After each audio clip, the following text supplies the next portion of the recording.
تیر جمعه مو د نبی کریم صلی الله علیه وسلم د وفات واقعا د سیرت په باب کې شروع کړی و.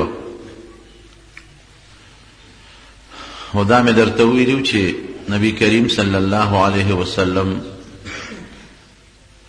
د ګل په ورځ باندې په 10مه هجری کې د سحر داسې 11:11 بجې ټیم کې د دې دنیا نه بلې دنیا ته بل جهان ته سفر وکړ. دا مې درته ویلو چې نبی علیه السلام د وفات خبر چې صحابو کې مشهور شو نو صحابو باندې ډېر عجیبه کیفیات رالل. دا لویه صدمه ورنو، لوی غمو. د حضور پاک شانم لویو او د شان د لویه د وجنه صحابو سره جون داسې تیر کړو چې د پلار نه زیات به صحابو حضور پاک ته نظر کو او حضور پاک د صحابو ته د بچو نه زیات نظر کو. د دواړو طرفونو ډېره عجیبه مینه وه چې داسې مینه په مخ د ځمکه چېرته پلار او زوی کې نه ده موجود کم چې د حضور پاک او د صحابه وه. د حدیبیې د صلح په مقام کې چې کوم د کافرو د طرف نه نماینده و سهیل چې کله لاړ نو د مکې کافرو ته وایي چې ګورې پام کوئ داسې مینه د چا ملګرو د خپل مشر سره ما نه ده لیدلې کوم چې د نبی علیه السلام د ملګرو د حضور پاک سره ده. وی قسم دې مې ولیدل چې د هغه د اودس په اوبو به د هغه ملګرو صحابو یو بل سره جګړې کولې. د هغه د وجود نه چې به کومې قطرې او کوم څاڅکي د اوبو جدا شو او یې په ځانونو مږلې جګړې پې کولې. کادو یقتتلون علی وضوئه. د هغه ملګري صحابه داسې وو چې د هغه د اودس په اوبو ممکن د یو بل سره جنګونه کړی وي، دومره مینه یې وه.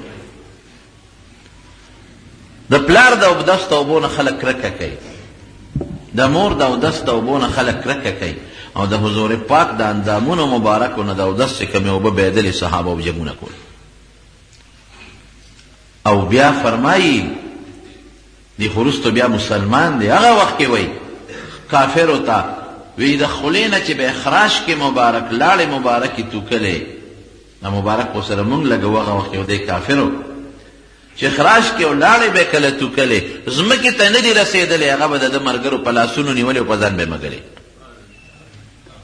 تاسو دې نه اندازه ولګوئ چې د کومو خلکو د خپل مشر سره دومره مینه وي د هغه په وفات به د هغې کیفیت څنګه بیا.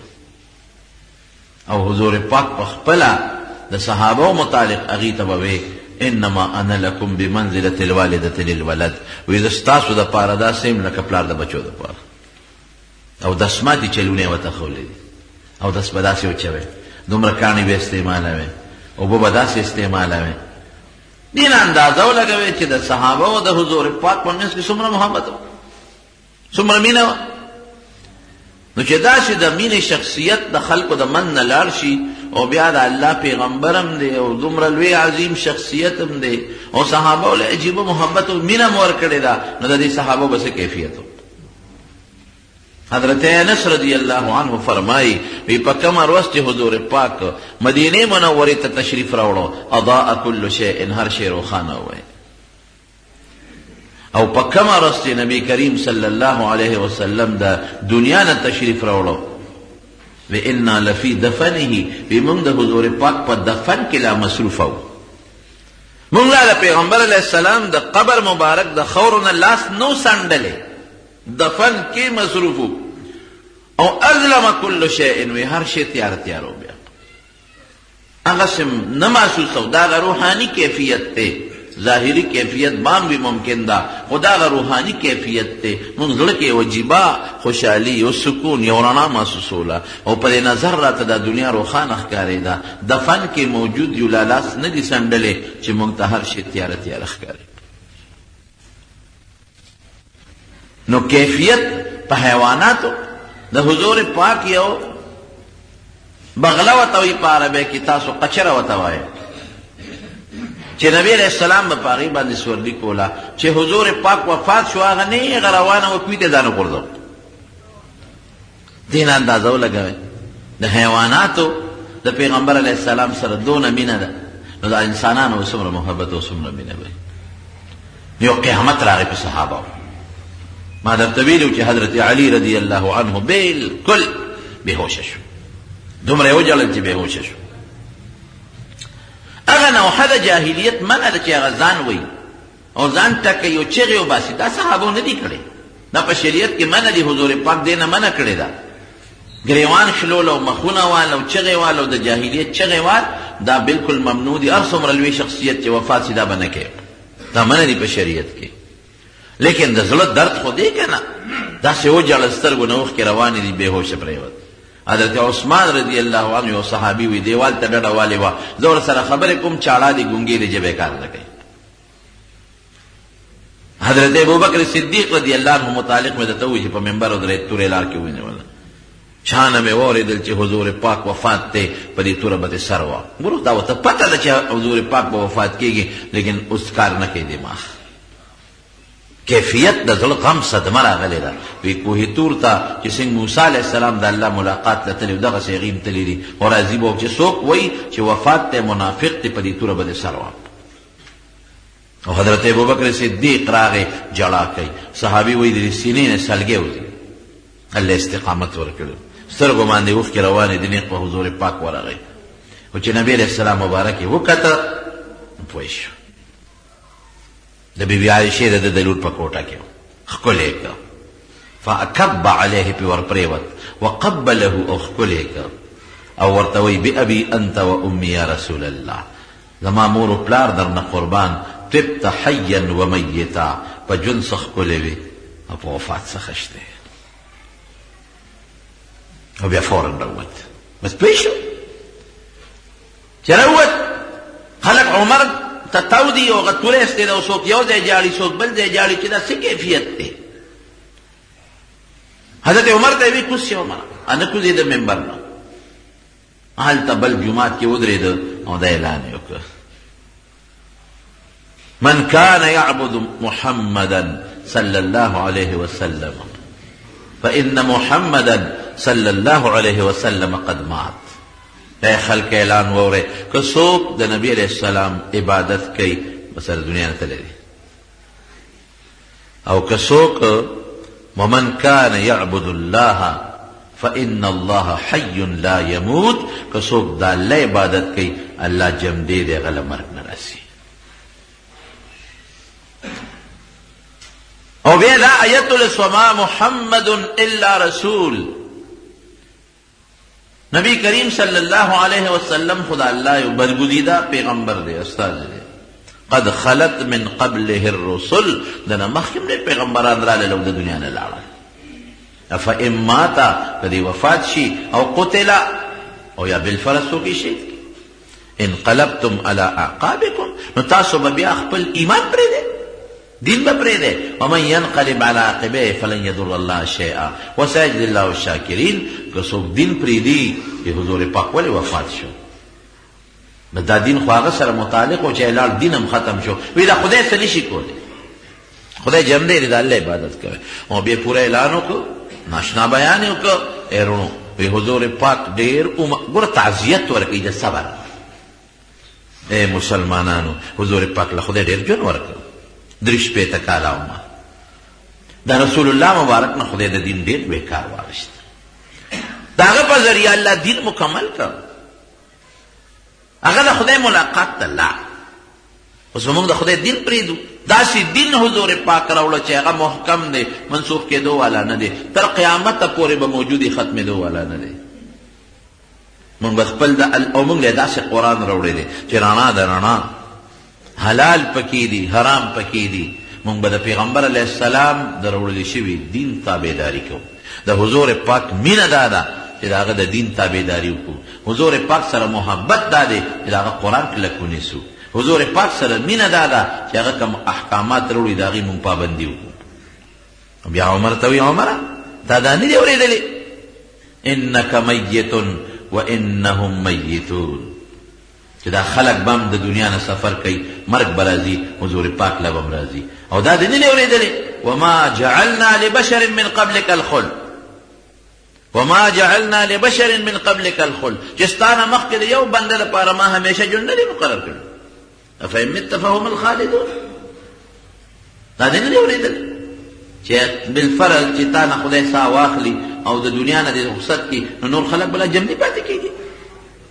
حضرت عمر فاروق رضی الله عنه وی چې دا خبرې مې د حضور د ابوبکر صدیق واورېدې، چې دا مې واورېدې، وی د آیت مې یاد و ير شوی مې و، خو چې مې واورېدې دا خبرې وی دم او خوا قی حضور پاک وفات شو، وی قسم دې که خپو ټینګولم بیا خپو مې کار پرېښود، بالکل مې خپو کار پرېښود، دغې پورې مې یقین و چې نه دی وفات، بیا مې خپو کار پرېښود، خپو نه شم ټینګولی، ځمکې ته پرېوتم. دا یو کیفیت په صحابو تیر شو.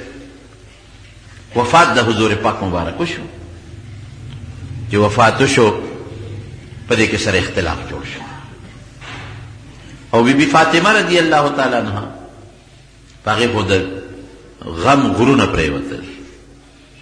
نو خو د حضور پاک کشره بی بی ده، لور ده، کشره لور ده، ډېر زیات محبت دی یو بل سره، ډېر زیات محبت. اولاد سره هم د خلکو مینه زیاته، بعض اولاد سره غیر اختیاري محبت زیاتی. دې سره خو د حضور پاک نارینه بچي خو د نبي علیه السلام ماشوموالي کې مړه دي، دې سره ډېره زیاته مینه بې انتها.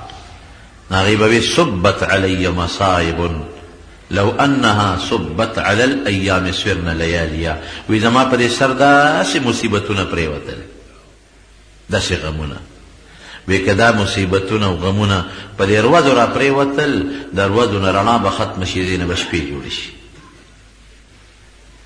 حضرت انس فرمایي چې مونږ کله د حضور پاک قبر مبارک دفن وکړو او خاورې مبارک یې پرې واړولې او واپس شو او چارې هم په اوږه وې، تلو کور ته تلو. نو بی بی فاطمه راته لار کې ولاړه وه، نو مونږ ته وایي یا انس دلته راشه، اطابت انفسکم، زړونه مو خوشحاله شو، په دې مو زړونه خوشحاله شو چې تاسو په رسول الله باندې زما په پلار خاورې واړولې. دا د هغې غ درد دی د زړه، دې نه خو بنده کېږي. تاسو له خوشحاله شو، په دې مړه مطمئن شو زما پلار باندې د الله په رسول مو خاورې واړولې، ما غږ نه کړ. او څنګه حضور پاک مخکې پیشنګویي کوه مقصې وشول. د نبي علیه السلام د وفات نه شپږ میاشتې پس ورپسې دا ملاړه وفات شو. حضور پاک ورته ویلي وو، دا د نبي علیه السلام یو پیشنګویي وه. دا پیشنګویي د حضور پاک معجزې وې، معجزې. کله چې وغواړي خدای پاک یې پیغمبر ته وکړي، چې ونه غواړي نه کړي. وی تا به د ټولو نه مخکې به شپږ میاشتې پس، ټولو نه مخکې به ته ما پسې په خپل خاندان کې راځئ. شپږ میاشتې پس وفات شو. بهر کې وفات د حضور پاک شو، دفن به کوم ځای کوو؟ چا وی چې شام ته وړو، بیت المقدس، هلته نور ډېر پیغمبران دفن دي، نو هلته به دفن کړو. چا وی چې نه مکې مکرمې ته وړو، د پلار نیکه وطن دی او د پلار نیکه مقبره ده، هلته به دفن کړو. چا وی چې نه د بقي مقبرې ته وړو، بقي مقبره کې بچي لونه دفن دي، نو هغې کې به دفن کړو. حضرت ابوبکر صدیق نه تپوس وشو چې څوک خلقو په اختلاف دی، وی تاسو ته پته نشته؟ ما په خپله د حضور پاک مبارک نه اورېدلی دي، ما اورېدلی دي چې پیغمبر د پاره الله کم ځای خوښ کړي ساتي هم هغه ځای وباسي. نو داسې به کوو چې کم ځای کې دی وفات کوم هلته به دفن کوو. بس ټول صحابه خاموش جب شو. نو چې کوم ځای د وفات شوي و د هغه ځای نه هغې اوچت کړل، لږ یې خوا کړل او هغه ځای کې ورته قبر وکړل. بیا په قبر کې اختلاف شو چې لحدي قبر ولا وباسو او که شق ولا وباسو. چا وی لحد خلی چا وی شق خلی. نو په مدینه منوره کې دوه صحابه وو، یو به لحد است او بل شق. حضرت ابو عبیده ابن الجراح رضی الله عنه به شق است او حضرت ابو طلحه رضی الله عنه به لحد است. نو بس فیصله پدې وشو چې دی ورشه کم صحابي مخکې راغی غلی خپل کار شروع کړي. اتفاق دا چې حضرت ابو عبیده رضی الله عنه په کلي کې نو او حضرت ابو طلحه رضی الله عنه هغه راغی نو نبی علیہ السلام له لحد ورست. دومره لحد حضور پاک مبارک له وست چې تبع په نه تبع پر رااله کچا اختیار نه دا په برابر شو. بیا چې کله حضور پاک لمبا غسل ورکاو وی صاحب غسل به څوک ورکوي؟ وی صرف د خپل خاندان خلک، باری به پکې څوک نه. حضرت علی رضی الله عنه، حضرت عباس رضی الله عنه. د حضرت عباس دو زامنو، حضرت فضل ابن عباس او حضرت قسم، او یو د پیغمبر علیہ السلام دو غلامانو، یو حضرت اسامه ابن زید او بل حضرت شقران رضی الله عنه. بس دوی دا علیہ السلام د غسل بندوبست او انصار آواز وکړ اے بنده خدای به خدای بندگانو وی زمونږ د پیغمبر علیہ السلام کې حصہ نشته، ټول کارونه تاسو په ذمه واخیستل، مونږ هم به کسی حصہ راکې کنه. هغه و دړمنو علي صاحب آواز وکړ نه زمونږ په پیغمبر کې د بل چا حصہ نشته.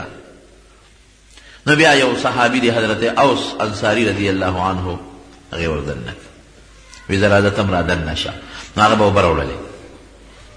حضرت علی او حضرت عباس، علي صاحب یې تره دی او عباس یې ترو، هغې غسل ورکاو او د نورو به ورسره وجود اړو چې اوبه راوړلې. بیا چې غسل ورکاو وی جامې لرې کړو که نه؟ سره د جامو غسل ورکړو که بغیر د جامو نه؟ حضرت علي رضی الله عنه په دې اختلاف کړو چې به مونږ باندې داسې بېهوشي راغله،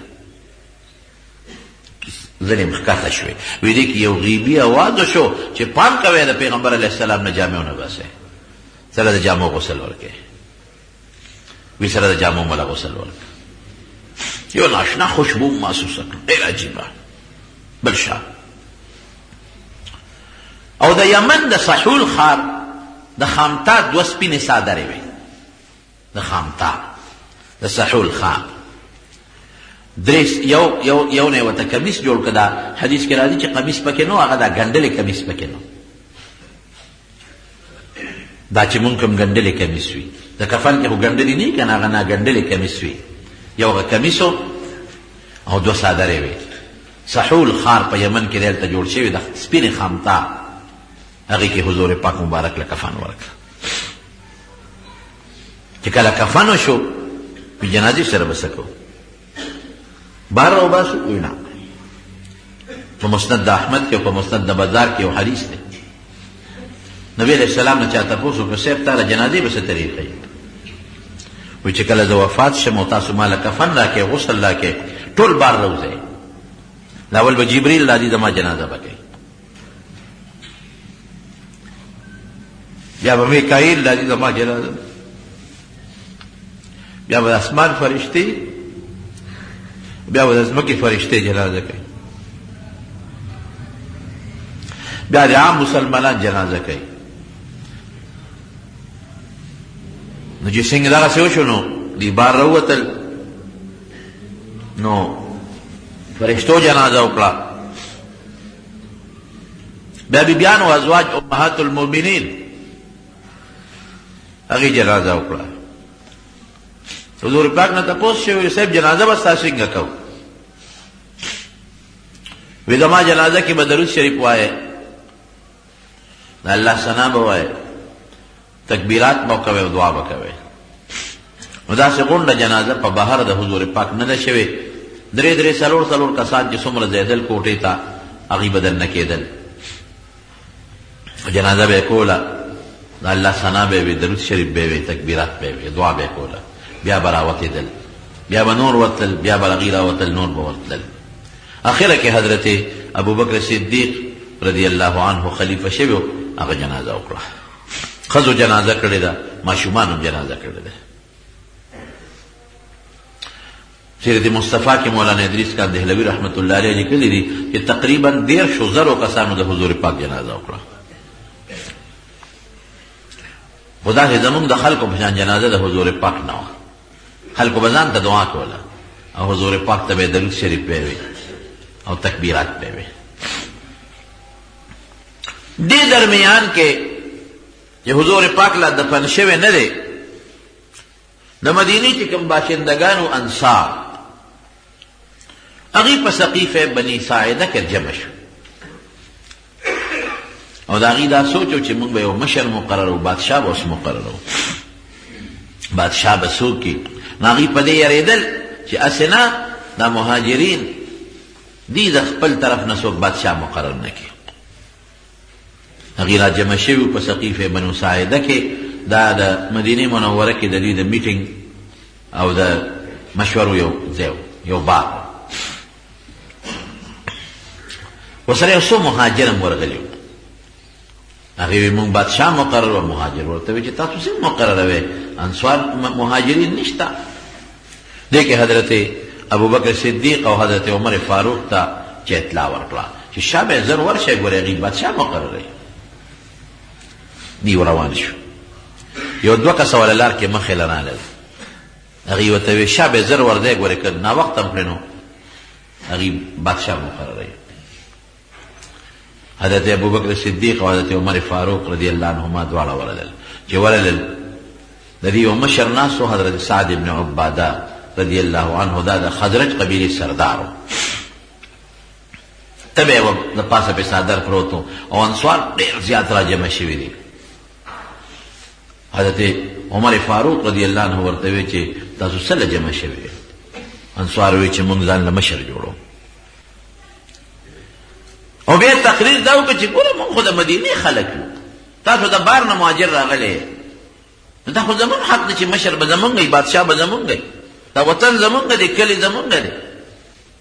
تاسو د بهر نه راغلی، ټیک ده چې تاسو خدمتونه د اسلام شته، د دین شته، هجرت هم کړی دی، کلي زمونږ دی، وطن زمونږ دی. موږ تاسو له پناه درکړې ده، موږ تاسو سره منډې ترړې والې دي، موږ د پیغمبر علیه السلام خدمتونه کړي دي، نو بادشاه به زمونږ وي. حضرت عمر فاروق رضی الله عنه چې ما زړه کې یو تقریر جوړ کړی وی ابوبکر پرې نه ښودم. حضرت ابوبکر صدیق رضی الله عنه پاسېد او د انصارو ډېر صفت یې وکړ. په انصارو زه دا منم چې دا وطن دا کلی ستاسو دی، زه دا منم چې ستاسو د برکت نه الله اسلام له ډېره لویه غلبه ورکړه. زه ستاسو صفتونه منم چې حضور پاک د وفات په وخت کې ستاسو صفتونه کړي او تاسو د اسلام لښکر یې. او که تاسو ایمان نه وی راوړئ نو موږ به دلته نور راغلی، اسلام به دونه نو مضبوط شوی. تاسو موږ سره ښېګلې کړي دي، حضور پاک سره مو کړي دي. لیکن یو خبره د ما واورئ، هغه دا چې دا بادشاه به یوازې د مدینې وي که دا به د ټول عالم اسلامي؟ که دا بادشاه یوازې د مدینې وي خو حق ستاسو دی چې تاسو بادشاه مقرر کړئ. خو که دا بادشاه د یمن به وي، د شام به وي، د مکې به وي، د ټول وطن به وي، نو څه مو خیال دی د مدینې د خلکو بادشاهي به دا نور خلک ومني؟ چرې به مو نه مني. او که دا بادشاه د پیغمبر علیه السلام د خاندان نه وي نو ټوله دنیا بیا مني. او ادار څه به پرېږدو په خپل ځای، وایي موږ مهاجر یو، موږ ستاسو نه مخکې ایمانونه راوړي دي، موږ په مکه کې ډېرې زیاتې سختۍ تېرې کړې دي، موږ لاول حبشې ته هجرت وکړو، بیا مدینې ته هجرت کړی دی. ستاسو خپل فضایل زموږ خپل فضایل، دا هر څه به پرېږدو. تاسو ټولو نه په شریکه یو تپوس کوم چې حضور پاک دا نه دي ویلي چې الائمة من قریش، چې بادشاه تاسو د قریشو نه مقرر کړئ، مناسب دی چې د قریشو نه مشر مقرر کړئ، دا تاسو نه دي اورېدلي ټولو؟ بس هغوی غلي شو. نو تاسو ولې پیغمبر صاحب د خبرې مخالفت کوئ؟ دا خو نبي په خپله ویلي او واقعي هم داسې ده. قریش د پیغمبر علیه السلام خاندان دی، مضبوط خاندان دی. خدای پاک د نبي علیه السلام د بعثت لپاره دا خاندان غوره کړ، قریش. او د قریشو بادشاهي ټوله دنیا به ومني، اوس د انصارو بادشاهي به صرف د مدینې خلک ومني، نور به ونه مني، جګړه به جوړه شي. یمن خلک به وایي چې نه دا زموږ وطن دی، موږ خپل وطن کې خپل بادشاه مقرر، لکه تاسو چې مدینه زموږ د خپل مقرر، مکې والا به وایي چې زموږ وطن دی، موږ وطن کې خپل مقرر. شام والا بوی زمون وطن دی، مونږ شام کې خپل بادشاہ مقررو، نو پار وطن کې خپل بادشاہ چې دا خو مسلمانان تباه شي، دا نه کوو چې د وطن څوک دی به بادشاهي، نه، د پیغمبر علیه السلام د خاندان سړی بادشاہ کوو. او حضور ابا ټولو منی بیا، او پیغمبر علیه السلام فرمایلی دي چې بادشاہ تاسو د قریشو نه واخلئ. چې دا خبره هغې اورې د هغې وی ټیک شوه، خو یو خبره زمونږ ومنئ وایي وی منا امیر ومنکم امیر، وی دا یو به ستاسو نه شي یو به زمونږ نه شي. حضرت ابوبکر صدیق ورته دوه بادشاهان کېدی شي؟ ممکن نه ده. وی داسې به کوو چې نحن الامراء وانتم الوزراء، وی د قریشو نه به بادشاه مقرر کړو، وزیران به ستاسو، تاسو مشوره به ورسره. بس هغې به ډېره ښه ده چې دا خبره یې وکړله. حضرت ابوبکر حضرت عمر لاس نیو چې دې به بادشاه کړو. حضرت عمر پاسې وی دې عمر سره بیعت وکړې. عمر صاحب وی د ابوبکر مې ټولې خبرې خوښې شو، خدا مې خوښه نه شوه چې زه یاد کړم. مې چې غلی شه ته چپ شه، زه خبرې کوم. مې چې تاسو خدا ومنله چې حضور پاک وایي چې بادشاه به د قریشو دا خو منله. وی د ابوبکر نه غوره به څوک دي؟ د پیغمبر علیه السلام د سفر د هجرت ملګری دی، ړومبی مسلمان دی، ړومبی. او د نبی علیه السلام د غار ملګری دی، او حضور پاک په خپل جون کې په خپله مسله دی ودرولی، بل څوک یې نه شو ودرولی په خپل جون کې.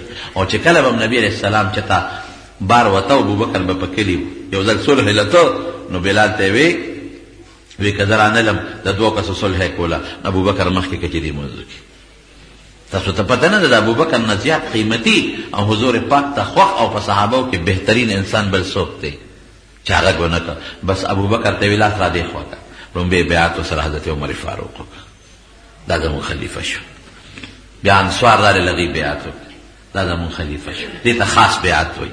بیا راغې مسجد نبوي ته او اعلان یې وکړه چې خلک ابوبکر مونږ خلیفه کړه د پیغمبر علیه السلام، خلیفة المسلمین به ورته وایي، د نبي علیه السلام خلیفه دی. که چاته په دې اعتراض وي، چا اعتراض کولی شي. ټول رالل، ابوبکر صدیق رضی الله عنه سره بیعت وکړه. خاص بیعت هم وشو، عام بیعت هم وشو. حضرت علی رضی الله عنه یو څو ورځې پس بیعت وکړه. هغه د نبي علیه السلام په غم کې هم شریک و، دردمن هم و، پریشان هم و. نو راغې ده حضرت ابوبکر صدیق ته سوال جواب وکړو، ویله غوندې راشه، بخاري شریف کې حدیث دی، مونږ کره راشه تا سره مکار دی، خو ځان سره به څوک راولي نه، یوازې به راځئ. د هغه مطلب دا و چې حضرت عمر فاروق را نه شي ورسره هغه لږ جذباتي دي، جګړه جوړه نه شي. ابوبکر صدیق عمر ته وایي چې عمره دغسې علي صاحب سوال جواب کړی چې زمونږ کره راشه، ځان سره څوک مه بوځوي، یوازې به نه ځې، زه به در سره یم. وایي نه ته مه چې ورغی علي صاحب ورته وایي وی ستا څه خیال دی چې مونږ دا بیعت په دې وجه نه دی کړی چې مونږ ستا بادشاهي نه منو؟ داسې نه ده، داسې نه ده. مونږ ستا فضیلت منو، ته د حضور پاک ډېر نږدې صحابي، تعالی اسلام کې مخکې والی دی، مخکې مسلمان یې، د نبي علیه السلام در سره ډېره زیاته مینه وه، د خپل ځان په ځای باندې ته په امامت ودرولې. مونږ ستا د فضیلت نه هېڅ انکار نه کوو. یو بوټۍ ګیله مې ده. علي صاحب ورته وایي وی وایه څه ګیله دی ده؟ وی ګیله په دې ده چې کم از کم مونږ هم د حضور پاک د خاندان خلک یو، نو چې تاسو بادشاه مقررو نو مونږ ته هم پکې مشوره ولې ونه کړه؟ حضرت ابوبکر ورته بالکل خبره ټیک ده، بالکل دا ګیله دې په ځای ده، په کار چې تا سره مونږ مشوره کړې وي، خو هغه وخت د مشورې نو مونږ ته اطلاع شوه چې انصار جمع شوي دي په سقیفه د بنو ساعده کې بادشاه مقرروي. نو که مونږ تاسو یا نورو سره مشورې کولې او هلته هغوی بادشاه مقرر کړی وي، بیا به هم څه کول؟ بیا که منه نو پیغمبر علیه السلام وی د قریشو نه ما سوا بل بادشاه مه منئ، او که مو نه منلې جګړه جوړېدله. نو مونږ مشورې ته چا سره هم نه وي جوړ شوی، فورا تللي یو چې علي صاحب یې ښه داسې وه، مونږ خو وی که تاسو په مشوره کار کړی دي مونږ ته نه دي ویلي. ویل نه، وی ښه ځه چې ځو. ورسره راغی حضرت ابوبکر صدیق، خلک ډېر زیات په جومات کې جمع و، د حضرت علي فضیلت بیان کړ چې دا د حضور پاک زوم دی، د تره زوی دی، په هلکانو کې ړومبي مسلمان دی، د بیعتو څه پورې دې وجه نه دی کړی، دی لږ ګیلهمن دی چې مونږ سره مشوره نه ده شوې. ما پوه کړه چې د مشورې ضرورت نه و، هغه وخت داسې چې لنډ تنګ و، که مونږ مشورې کولې قصه رانه خرابېدله. علي صاحب پاسې د حضرت ابوبکر صدیق صفتونه وکړل او په لوی مجلس واقعي د پیغمبر علیه السلام خلیفه حضرت ابوبکر د کپڑے تجارت به کوم. نو مدینه منوره کې بازار کې روان دي کپڑے خرڅوي. خلیفۃ المسلمین هغه شخصیت چې د حضور پاک نفس امت کې بهترین شخصیت. حضرت عمر ورغی وی ابوبکر داسې کوي. وی عمر دا سودا خرڅوم کنه. وی ښه ته به سودا خرڅې او د مسلمانانو خدمت به څوک کوي؟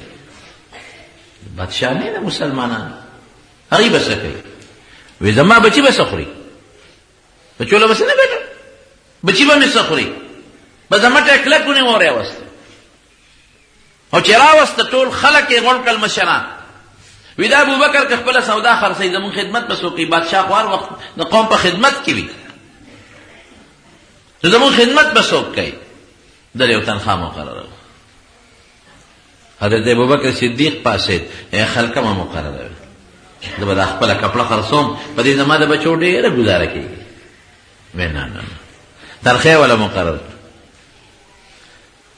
یو ځل چې تنخواه مقرر کړه بیبي ورته ویل خپله کپړه دې ښه وه چې ته ښه خوراکونه خو به م خوړل که نه، چې بادشاه شوې نو په موږ هر څه بند شو. وی بچي دې الوا غواړي. وی پخه کوله که نه؟ وی په څه پخه کړم؟ وی تی اجازت راکړه نو پخه به کړم. وی که د بیت المال مال غواړې ګورې هغه زما نه دی، نه ستا دی او نه زما دی، د مسلمانانو دی. وی نه بیت المال مال نه غواړم خو که ته اجازت راکړه نو مال چل راځي. وی زه اجازت دی. نو په تنخواه کې به یې لږې لږې پیسې بچ کولې، ډوډۍ کمه کړه، خوراک یې کم کړه، لږې لږې پیسې به بچ کولې. نو چې د هغې نه یې لږه معمولي غوندې پیسې جمع کړې نو بچو له یې په هغې حلوه پخه کړه. نو حضرت ابوبکر صدیق رضی الله عنه خبره یې را میاشتې پکې تېرې وې، هغه مخصوص حلوی حلب یې پخوي، کجورې او د زیتون تیل او نور څیزونه پکې اچوي، ورته یې کېښوده. بیبي ته وی دا حلوا کوم ځای وه؟ وی دا ما پخ کړې ده. وی په څه دې پخه کړه؟ وی تا نه مې اجازت نه غوښتی. څه اجازت دې غوښتی و؟ وی ستا تنخواه کې مې لږې لږې پیسې کمولې، خرچه مې کمه کړه، هغه پیسې مې څو میاشتې کې جمع کړې نو دا حلوا مې پې پخه کړه. وی ښه ښځې وی دې نه پته ولګېده چې زمونږ د دې تنخواه نه په کم هم ګزاره کېږي. څو میاشتې ګزاره وشوه، لاړ د بیت المال چې کوم انچارج و سیکرټري و هغه یې راوغوښته. وی د ابوبکر تنخواه دومره کمه که زمونږ د دې نه په کم هم ګزاره کېږي. دې ته خلیفه وایي. څنګه چې حضور پاک کم ژوند تېر کړی دی. مرض وفات کې عایشه صدیقه فرمایي بېهوشي به پرې راتله بار بار. وی دې بېهوشۍ ته ما ته وایي چې عایشې لږ سره زر پراته وو په دا چاره وړو چا د بار نه رالېږلي وو په دې تاخ کې، ورشه شابه هغه سره در خیرات کا. وی چې بېهوشه شو بیا په هوش کې راغی، ما خیرات کړل. وی ما وی چې صاحب خیرات کوم. وی بیا بېهوشه شو، چې بیا هوش کې راغی وی عایشې هغه سره زر دې خیرات کړل. وی ما چې صاحب خیرات کوم خو ستا غم دی، ستا دا درد د وجې پاسېدی نه شم چې لږ ته په قلار شې نو پابسم. وی عایشې په هغه پیغمبر به دې څه ګماني چې دی د خدای ملاقات ته لاړ شي او کور کې سره زر پرېږدي، فټافټ پاسه دا خیرات کا. عایشه صدیقه وی وجود نه پاسېدم، هغه سره زر مې چاله خیراتي ورکړل بیا راغلم. بیماری نه لږ مخکې نبی علیه السلام مونځ وکړ، مانځه نه چې سلام یې وګرځاو فوراً پاسېد، په ډېر تیزۍ باندې په تلوار کور ته لاړ. صحابو چې څه چلو شو چې مونځ یې وکړ، فرض یې وکړل او ډېر زر لاړ.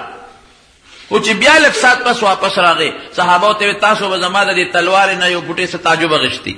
وی او د الله رسوله مونږ چې څه چل دی؟ وی دا ما نه هېر شوي وو، چې اسمان را لېږلی و مونږ کره تاخ کې پروت و، هېر شوی مې و، مانځه کې مې را یاد شو نو زر ورغلم کور مې حکم وکړ چې دا فوراً تقسیم کړئ. حضرت ابوبکر صدیق رضی الله عنه کې د حضور پاک چې الله منتخب کړي او پیغمبر علیه السلام د ځان په ځای باندې ودرې نو څه خواص په پکې وي، خاصیتونه په پکې وي. بی عایشه صدیقه وی خوب مې لیدلی و. ما خوب ولیده چې اوس سپومۍ اوچته شوه او د اسمان دې نیمې ته ورسېدله او دا ټول دنیا روښانه کړه او دا سپومۍ راتله راتله زما په دې غېږ کې را پرېوته. وی لږ ساعت پس بله سپومۍ اوچته شوه. اوچتېده د اسمان دی منځ ته اوچته لاړه وی دا دنیا روښانه کړه وی هغه مراله زما په دې غېږ کې راپرېوته وی بله سپومۍ مې ولیدله چې هغه اوچته شوه او داسې د اسمان دی سر ته لاړه او دا دنیا روښانه کړه بیا راله زما دې غېږ کې راپرېوته وی پلار ته مې الو وی چې بابا دغسې خوب مې ولید بیبي عایشه وایي ابوبکر ته مې الو وی وی غږ یې ونه کړ چپ پاتې شو وی چې کله حضور پاک وفات شو او زما په کوټه کې دفن شو وی ما ته وی چې عایشې دلته راشه هذا احد اقمارک دا د هغه یوه سپومۍ وه چې ستا کوټه کې پرې او نورې دوه به ووینې او دا نبی علیہ السلام مشکات کے حدیث تے یو موقع کی نبی کریم صلی اللہ علیہ وسلم ادرد پدی خلاص باندې حضرت ابوبکر ونیو او پدی گس لاس سے حضرت عمر ونیو حضور پاک مینس کې دی یو خو ابوبکر او بل عمر او صحابو ته داسې مخامخ ادرد وی هاکذا نبعث یوم القیامت وی قیامت پر ورځ به مونږ قبرونو نه داسې پاسو پیشنګوئی شو چا متعلق چې حضور پاک دا پیشنګوئی ورکړي چې ما سره به دفن کېږي ما سره به یو ځای پاسي او زما د قیامت آخرت کې زما وزیران وي ابه څومره لوی شخصیات نو حضرت ابوبکر صدیق رضی الله عنه خلیفہ شو اخیری جنازه په حضور پاک باندې حضرت ابوبکر صدیق رضی الله عنه پاتې شو د نبی علیہ السلام هیڅ سم پاتې نشو د غنیمت ځمکې وې فدک کې خیبر کې او د بنو نذیر څه ځمکه او په مدینه منوره کې حضور پاک هغې متعلق دا ویلي وي دا به د بیت المال لا نورس زمونږ مال به په میراث کې نه تقسیمېږي ما ترکنا صدقه مونږ چې کم مال زمونږ نه پاتې شي بر بیت المال هیڅ قسمه ما وارثان به زما مال په میراث کې نه وړي صرف دومره ده چې د دې ځمکو نه لږ آمدن اخلی او بیبیانې وایي امهات المؤمنین د هغې خو به څوک نه که هغې له ترې نفقه ورکوی چې هغې له نفقه باقي د بیت المال او کم چې نور څیزونه پاتې شو هغه چې کم صحابي له نبي علیه السلام ورکړي و هغه د هغو بس حضرت انس فرمایي ما سره یو کاسه وه د حضور پاک د اوسپنې کړی ورته لګېدلی وه د لرګي کاسه وه د لرګي د اوسپنې کړی ورته لګېدلی وه دې دپاره چې موږ به میخ تاویزان دوله د هغه کړی نه او دا کاسه کې به حضور پاک اوبه څکلې او په دې کې به یې پیس کړل او دا ماته شوې وه نو دا مونږ د اوسپنې په ټانکو د هغې هغه ویلډینګ کړی یو ځای کړی مو د کاسه زغره مبارکه یهودي سره ګاڼه پاتې شوه خپلو بیبیانو له د یهودي نه اوربشې اخیستې اوربشې یهودي له ولېږه وي اوربشې راکه قرض په اعتبار د باندې نه کوم یهود خو عجیبه خلک نبی علیہ السلام ورسره زغره ګاڼه کړه د اوسپنو د کړو کمیس پاو خلکو به جنګ کې استعمالوله هغه زغره یې ګاڼه ورکړه ها دا واخله دا واله چې تا اعتبار راشي هغه یهودي سره وه او بیبیانو له تې اوربشې راوړې وې هغه یې پرې وخوړې چې حضور پاک وفات شو هغه زغره یهودي سره ګاڼه پاتې شوه بخاري کې حدیث دی مات رسول الله صلی الله علیه وسلم ودرعه مرهونة مع یهودی زغره یهودي سره ګاڼه پاتې شو چا سره د پیغمبر علیه السلام توره پاتې شوه چا سره د پیغمبر علیه السلام زغره پاتې شوه هیڅ څه نو هیڅ هم نو حضرت عمر فاروق فرمایي بیبیانو یو ځل پیغمبر علیه السلام نه مالونه غوښتل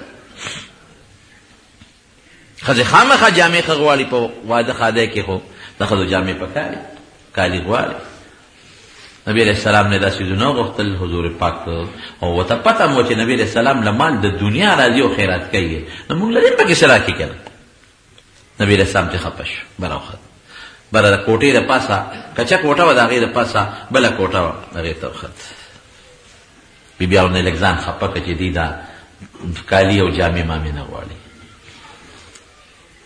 چې دا پراپېګنډه وکړه چې حضور پاک بیبیانو له طلاق ورکړی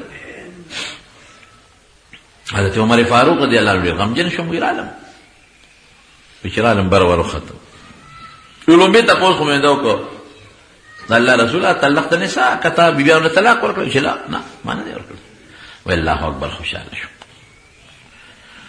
بیډړیواله مملاستو په سب لاستو په یو کټ کې ملاستو د کټ چې کم بونو هغه بون د کجورو د پاڼو نه جوړ شوی د کجورو د پاڼو بون سختی او قسم دی د حضور پاک د وجود مبارک او د بون په میانس کې بل څه شی نو بربند کټ باندې پروتو صادر بل شی په نو پروتو او چې ما د حضور پاک وجود تو قتل نو د کټ هغه بونه په دی وجود کې پټه جوړ کړې وي نو چې داسې کوټې ته مې قتل دوه درې سرمنې پکې وېزان دی او یو قسم دارو دی دا په سرمنو اچي دا سرمنو لپې دباغت ورکی دا اوچي په دا سرمنې دا قلق دارو پراتو وی ما ورته وی چې دا الله رسوله فارسیان او رومیان د خدای دشمنان دي خدای سونه مال ورکي ته د خدای څومره خوخي لکه د خدای نه سوال وکړه چې لږونه مال زیات شي نو دا جګړې د بیبیانو به هم ختم شي وی ډډه والے وو یا نیخ کې ناست او ما ته غوسه شو سترګې مبارکې وپړسېدې او ما ته وی چې عمر ابن الخطاب ته په شک کې څه دغه خلکو له خدای د دنیا مال ورکوي د دنیا د پاره بس اخرت کې څه نشته موږ له خدای خیرت ساتلی دی وایي چې معافي غواړم د الله رسول او دا به حضور پاک فرمایل وی خدایا یو ورځ دنه ډوډۍ غواړم دوه ورځې نه ولې چې ډوډۍ وخورم چې ستا حمد ادا کړم چې الحمدلله نن موږ د خدای پر رزق د خدای حمد رونو ګورې ادا نه کړ څومره رزق موږ له خدای نه کړی موږ دا ونه چې الحمدلله ډوډۍ وخت تاسو بچاوي کم خلک به چې الحمدلله جامع چې موږ دا ونه چې الحمدلله کورم جوړ کو ورننه وته موږ دا ونه چې الحمدلله د خدای شکر مو ادا نه کړ نو چې کله مور شم چې د خدای حمد ادا کړم چې الحمدلله او چې کله نار شمه نو چې خدای یاد کړم او زاری وته وکړم نو میاش پس قرآن شریف کی آیت نازل شو یا ایها النبی قل لازواجک ان کنتن تردن الحیات الدنیا وزینتها فتعالین امتعکن متاعا متعکن وسرحکن سراحا جمیلا ای بیبیانو راشه که د دنیا مالم خوخی و دولتم خوخی نو د دنیا مال دولت بدر کم خو بری جدا کوم بم نزاننا وان کنتن تردن الله ورسوله والدار الاخره فإن الله أعد للمحسنات منكن أجرا عظيما او په خدای او رسول او خیرت هم خوخي نو بیا به گزاره کړي بیبیانو دنیا هم نه پکار د خدای او رسول پکار دا د پیغمبر علیه السلام کیفیت هیڅ پاتې نشو کنه استو چا سره چې کم شی هغه دا وو بس امام بخاری په باب خودلی په خپل کتاب کې او کورونه چې کم پاتې شو د بیبیانو کوټې وي څه کورونه وړې وړې کوټې به پټې نه کوټې عائشه بیبي فرمایي چې کله به سجده لګوله نو یې دماغ کوله به ټونګه راکړه نو ما به خپې راغونډې کړې نو چې بیا به د سجدې نه پاسې نو خپې به مې خورې کړې دا پټې نه کوټې دا د پیغمبر علیه السلام کورونو دنیا د حضور پاک تخواست په د خپلو سترګو ښکارېدل چې دنیا خو زمونږ د لږو ورځو ژوند دی پرې د وخت خپل کار به کوي چې آخرت مو ښکلی او ښایسته شي زما ورونو نن ګورې مونږ ټول ځان د حضور پاک عاشقانم ګڼو مینم دعوه د مینم کوو ځان الحمدلله امتیان یم یو لیکن موږ د پیغمبر علیه السلام نقش قدم خپل نه کوو موږ د مال نه خدای نه منې کوي چې مال ګټه نه منې کوي ځمکه هم کاره مال هم ګټه تجارت هم کوه د دنیا کار روزګار هم کوه خدای به نه یې موږ خدای یې کړی دی هغې دنیا یې کړې وه خدای غشتې و مونږ ته د دنیا اجازت شته خو بیا مونږ دنیا غشتله خدای میر کړی دی حضرت ابوبکر صدیق رضی الله عنه دغه کیفیت و نو خلیفه شو یو بیبي چې واورېدل چې حضور پاک ښځه ده ښځه نبی علیه السلام وفات شو نو سترګې یې دا نړندې کړې سترګې ړندول خو خبره نه ده دا خو ناجایز دي خو دا په هغې باندې هغه عشق دومره غالب و چې په دا نه ده پېښ شوې سترګې یې ړندې کړې وایي په هغه سترګو به څه کوم چې محمد رسول الله پې نه ښکاري صلی الله علیه وسلم یو صحابي بارو چې کله راغی د نبي علیه السلام دفن شوی بس په جلا شو او دا آیت پہ ولو انهم اذ ظلموا انفسهم جاءوك فاستغفروا الله واستغفر لهم الرسول لوجدوا الله توابا رحيما. صحابہ تو لوی غنیمت ہو کنا. صحابہ متعلق اللہ فرمائی ولو انهم اذ ظلموا انفسهم، کدی صحابہ چته گناہ کړو په ځان ظلم وکړو، جاءوك تعالی را الله رسولا فاستغفر الله لا خدینا بخنا او بیا ورتا بخنا غوښتا الله به وبخي. هغه بدا آیات وی چې موږ نه به ګناه چې تعالی برالو معافي به موږ خدای نه وخت ته بر له سپارښت کو خدای به بخلوص به موږ چاله زو. د جلالین محشی لیکلی دی د حضور پاک د قبر مبارک نه आवाज راغی غفر الله لك غفر الله لك، خدای دې وبخا خدای دې وبخا. دا یو کیفیت د صحابه. زمارونو هغه کوټه مبارکه کې نبی علیہ السلام دفن شو، بیا حضرت ابوبکر صدیق رضی اللہ عنہ چې وفات شو نام پکې دفن شو، او بیا حضرت عمر فاروق رضی اللہ عنہ چې وفات شو د بی بی عائشہ صدیقې نه اجازه وغوښته، په ژوند دې اجازه وغوښته چې کله زخمی شوی او ام پکې دفن شوی. علماء لیکي د یو قبر دی پکې پاتې دی، حضرت عیسی علیہ السلام چې کله اسمان نه راکوز شي اسمان کې جمع دی، دا زموږ عقیده ده، او بیا دلته کې وفات شي نو هغه ځای کې به هغه دفن کېږي. دا څه مختصر غوندې د نبی کریم صلی الله علیه وسلم د وفات متعلق څه خبره مې وکړه.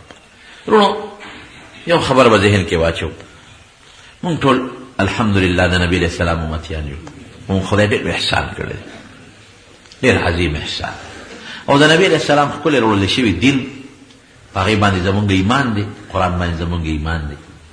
نو مونږ به کوشش کوو چې مونږ د نبی علیہ السلام تابعداري وکړو، د هغې په شان د هغې په شان عمل وکړو، د هغې په شان اخلاق ځان کې پیدا کړو. هغه د پښتانه وی څه ناڅه هغه څه لار خو به پرېږدو وایي که نه، چې مونږ کم از کم د حضور پاک سره د قیامت پر ورځ مخامخ کېږو چې د نبي علیہ السلام د مخ لګولو څه لار خو پرېښي که نه، هلته خو رسوا نه شو که نه.